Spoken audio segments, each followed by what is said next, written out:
தவறான உலகில் உண்மையாய் வாழலாம். உங்களை சுற்றி இருக்கும் மனிதர்கள் தவறான வழியை தேர்ந்தெடுக்கும் போது நீங்கள் மட்டும் சரியானதை செய்வது எப்போதும் எளிதல்ல. சரியான காரியத்திற்காக நிற்க தைரியம் வேண்டும். தன் தேசத்து ஜனங்கள் பலரும் தவறான வழியில் சென்ற போதிலும் தேவனுக்கு அமைதியாகவும் உண்மையாகவும் நிலை நின்ற ஒரு ராஜாவை பற்றி இன்று நாம் கற்றுக்கொள்வோம். நாம் வாசிக்க வேண்டிய வேத பகுதி 1 நாளாகமம் 27ஆம் அதிகாரம் 1 முதல் 9 வசனங்கள். யோதாம் உசியா ராஜாவின் மகன் ஆவான். உசியா ராஜா தன் பெருமையின் காரணமாக குஷ்ட ரோகத்தால் பாதிக்கப்பட்ட போது அவனுடைய கடைசி நாட்களில் யோதாம் ராஜ்யத்தை நடத்த உதவி செய்தான். உசியாவின் மறைவுக்கு பிறகு யோதாம் யூதாவின் அதிகாரப்பூர்வமான ராஜாவானான். யோதாம் ராஜாவாகும் போது அவனுக்கு 25 வயதாக இருந்தது. அவன் எருசலேமில் 16 வருடங்கள் ஆட்சி செய்தான். தன் தகப்பனான உசியா தன் ஆட்சியின் தொடக்கத்தில் கர்த்தரின் பார்வைக்கு செம்மையானதை செய்தது போல யோதாமும் கர்த்தருக்கு பிரியமானதை செய்தான் என்று வேதாகமம் சொல்கிறது. ஆனால் தன் தகப்பனை போல அல்லாமல் யோதாம் ஆசாரியர்களின் பணியை செய்ய கர்த்தருடைய ஆலயத்திற்குள் நுழையவில்லை. அவன் தன் தகப்பனின் தவறிலிருந்து பாடம் கற்றுக்கொண்டு தேவனுடைய கட்டளைகளை கனம் பண்ணினான். யோதாம் தேவனுக்கு உண்மை உள்ளவனாக இருந்த போதிலும் யூதா ஜனங்கள் தொடர்ந்து பாவம் செய்து வந்தார்கள். பலர் இன்னமும் விக்கிரகங்களை ஆராதித்து முழுமையாக தேவனிடம் மனம் திரும்ப மறுத்தார்கள்.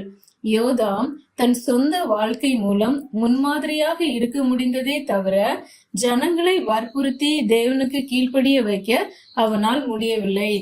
தன் ஆட்சி காலத்தில் யோதாம் பட்டணங்களையும் கோட்டைகளையும் கோபுரங்களையும் ஆலயத்தின் மேல் வாசலையும் கட்டி ராஜ்யத்தை பலப்படுத்தினான். தேவன் அவனுக்கு அம்மோனியருக்கு எதிராக வெற்றியை கொடுத்தார். அவர்களும் 3 வருடங்கள் யூதாவுக்கு கப்பம் கட்டினார்கள்.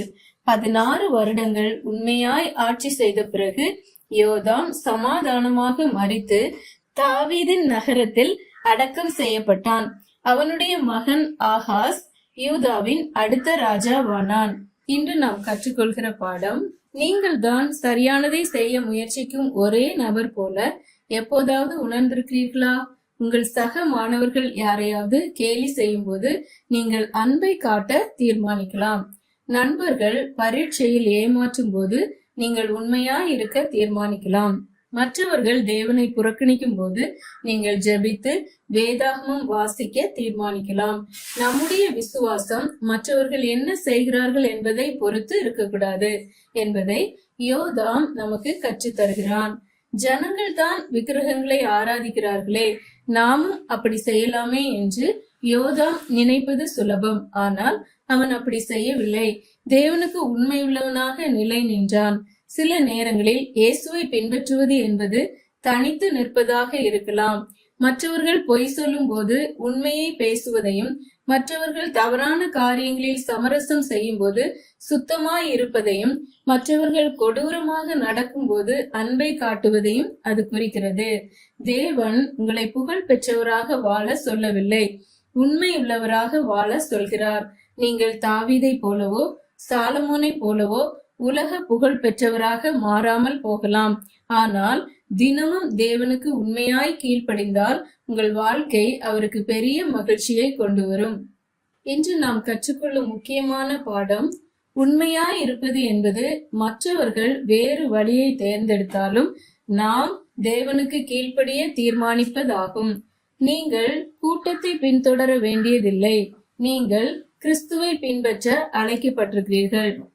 இன்றைக்கு நாம் மனப்பாடம் பண்ண வேண்டிய வசனம், மரண பரியந்தம் உண்மையுள்ளவனாயிரு, அப்பொழுது ஜீவ கிரீடத்தை உனக்கு தருவேன்.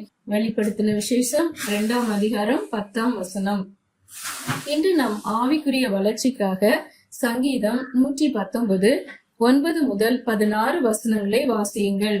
தேவனுடைய வார்த்தைக்கு உண்மையாய் இருக்க உங்களை உற்சாகப்படுத்தும் ஒரு வசனத்தை தேர்ந்தெடுத்து இந்த வாரத்தில் மனப்பாடம் செய்யுங்கள். அறிவு சார்ந்த வளர்ச்சிக்காக இந்த வாரத்தில் பள்ளியிலோ அல்லது வீட்டிலோ நீங்கள் சந்திக்கக்கூடிய ஒரு சூழ்நிலையை பற்றி யோசியுங்கள். அப்படிப்பட்ட சூழ்நிலை வந்தால் நீங்கள் எடுக்கக்கூடிய 2 நல்ல முடிவுகளை எழுதி வையுங்கள். முன்கூட்டியே யோசித்து வைப்பது ஞானமாய் நடக்க உதவும். சரீர வளர்ச்சிக்காக இன்று தேவையில்லாமல் போன், டிவி, கம்ப்யூட்டர் திரைகளை பார்ப்பதை குறைத்து சுய கட்டுப்பாட்டை பயிற்சி செய்யுங்கள். அந்த நேரத்தில் புத்தகங்களை வாசியுங்கள், உடற்பயிற்சி செய்யுங்கள் அல்லது குடும்பத்தோடு நேரத்தை செலவிடுங்கள். நம் சமுதாய வளர்ச்சிக்காக நாம் செய்ய வேண்டியது, சரியானதை செய்ய முயற்சிக்கும் ஒரு நண்பரை உற்சாகப்படுத்துங்கள். ஒரு நல்ல வார்த்தை, வேதாகம வசனம் அல்லது ஒரு சிறிய செய்தி மற்றவருடைய விசுவாசத்தை பலப்படுத்தும். ஜெபிப்போமா? அன்பு தகப்பனே, இந்த வேலைக்காக உமக்கு நன்றி ராஜா. நீர் இந்த நாளிலே எங்களோடு பேசின ஒவ்வொரு வார்த்தைகளுக்காகவும் உமக்கு நன்றி செலுத்துகிறோம்ப்பா. தவறான காரியங்களை அவர்கள் செய்கிறார்களே என்று நாங்களும் அதை தொடராத படிக்கு எப்போதும் உமக்கு பிரியமான ஒரு வாழ்வு வாழ, உண்மையுள்ள ஒரு வாழ்வு வாழ எங்களுக்கு உதவி செய்யுங்கப்பா. கர்த்தர் அப்படி செய்கிறதற்காக உமக்கு நன்றி. ஏசு கிறிஸ்துவின் நாமத்தினாலே ஜெபிக்கிறோம் பிதாவே, ஆமேன்.